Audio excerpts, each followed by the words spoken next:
Well, I just fell in love with the play when I read it back in, I was 22, doing my master's, and I was falling in love with theater, and I read A Doll's House, and I fell in love with Nora. I thought, what a fascinating character, and how exciting that this man wrote this woman who makes the decision to leave her family in order to find herself, leaves her kids behind, and he presented that choice as sort of the one that was completely logical and noble.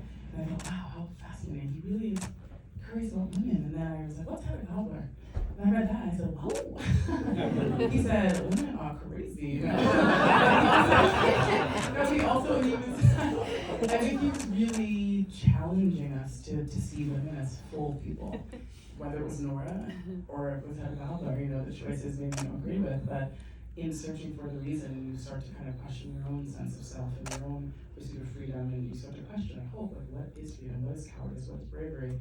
And so all of the changes I made to the source material were in pursuit of amplifying that. And talk a little bit about setting it in 1950s London. What specifically about that time and place made it the right setting, explore these ideas? I knew I didn't want it to be 1890 Norway. I thought it would be, I don't want to say that so much. I thought that it would be at once limiting in terms of like just casting.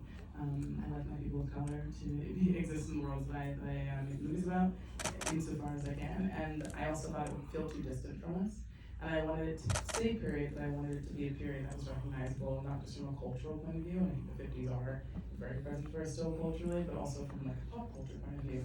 It's also why I play with the murder mystery trope and the English country house, and you know, they're all places that feel like plays take place there, frankly.